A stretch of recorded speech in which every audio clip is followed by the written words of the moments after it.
न्यूनं तेनाद्यापि संधते तदपि द्वै अंगुलम नूनम यद यद्दात्त बंधनम। बड़ी सुंदर सी बात कहते हैं सुखदेव मुनि, तदपि द्वै अंगुलम न्यूनम यद यद्दात्त बंधनम। बांधने के चक्कर में माँ यशोदा उन्हें बांध देती हूं। उसकी लीलाएं ऐसी हैं, माखन बांट रहे हैं कौवे को, गोरस इधर उधर बांट रहे हैं, कोई गुजरी, जाट कन्या, अहीर बाला, और ये गोपांगनाएं कहती हैं कि हमारे यहाँ आते हैं, माखन लेते हैं, हाथ पसारता है, तेरा लाला बड़ा कौतुकी है, हमारी मटकी छीन ले जाता है। माने का इसको बांध दिया जाए तो ठीक रहेगा। तदपि द्वै अंगुलम नूनम यद यद्दात्त बंधनम।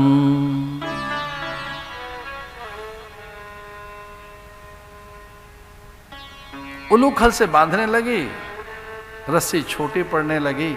नारद जी प्रकट हो गए और नारद जी ने कहा कि बंध जाइए, आपके बंधन में भी बहुत सौ की मुक्ति छिपी हुई है।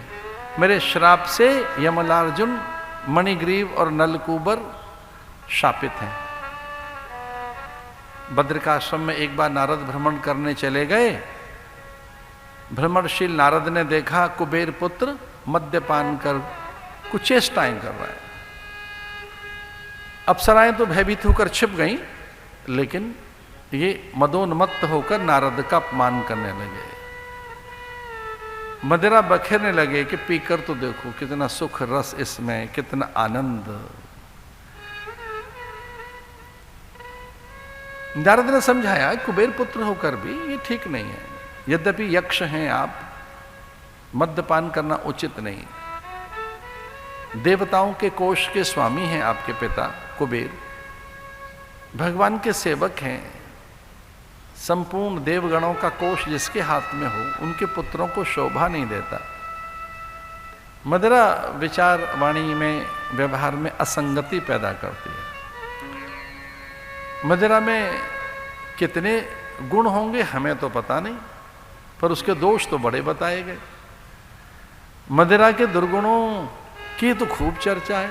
अब क्या क्या गुण हैं ये राम जाने, देखिए दोष ही दोष है उसमें। तो दुर्गंध है, शील संयम सदाचार पर प्रहार करती है मदिरा, विवेक का हरण करती है मदिरा, ठीक चैन नहीं करने देती, शुभ संकल्पों से आपको विरत करती है मदिरा,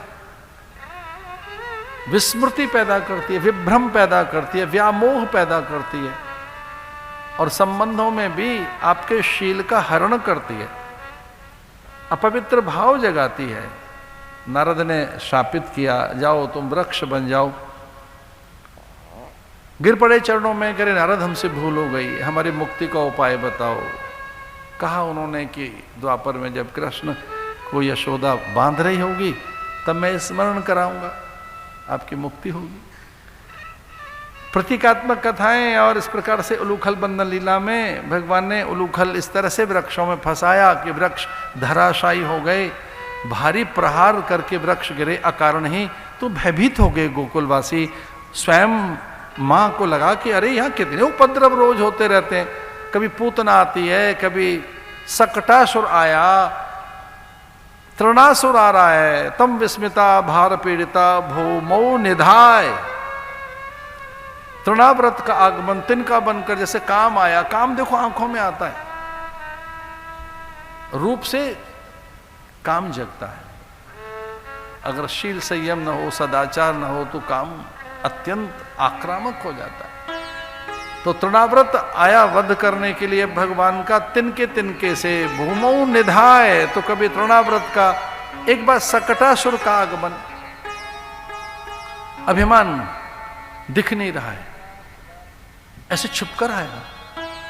ये बड़ी प्रतीकात्मक कथा, बड़ी सिंबॉलिक बातें हैं, जरा ध्यान से सुनो। अभिमान दिखेगा नहीं, पर वो प्रकट होता है आपकी बातों से, स्वभाव से, आपके आचरण से, चरित्र से, प्रतिक्रियाओं से। अचानक धन आ जाए किसी के पास, और वो भी बिना श्रम साधना के, बिना योग्यता और पात्रता के, अरे फिर देखो उसकी बॉडी लैंग्वेज कैसी होती है, उसे मत देखो, उसकी बॉडी लैंग्वेज देखिए, उसे मत देखो, उसकी भाषा देखो, जो नेत्रों से, माथे से है, हाथों से, चलने फिरने से है, अपनी गाड़ी के खोलने से, गाड़ी में से उतरने से है। अरे क्या बात है, लगता है कोई पता नहीं साक्षात अहंकार धरती पर घूम रहा है। अचानक धन आ जाए, वो भी बिना श्रम साधना योग्यता पात्रता के, अकारण धन आ जाए, मान मिल जाए, सम्मान मिल जाए, उच्च पद प्रतिष्ठित हो जाए, अच्छा आप संयत हैं, सभ्य हैं, शिष्ट हैं, संस्कारवान हैं, और कभी अभिमान आपको छूता नहीं है। बहुत धन आ जाने के बाद, उच्च पद प्रतिष्ठित हो जाने के बाद, बहुत धन आ गया हो आपके पास, उच्च प्रतिष्ठा आ गई हो आपके पास, आप रूपवान हो, प्रज्ञावान हो, गुणवान हो, शीलवान हो, आप जयी हो, पराक्रमी हो, पुरुषार्थी हो, न केवल धरती बल्कि धरती से भी इतर देवगण भी आपके अधीन हो, और फिर भी आपको अहंकार न छू है, फिर भी अहंकार आपके पास नहीं फटकता, तो फिर भैया दो बातें हो गई होंगी, या तो आपको सच्चे गुरु मिल गए या भगवत प्राप्ति हो गई आपको।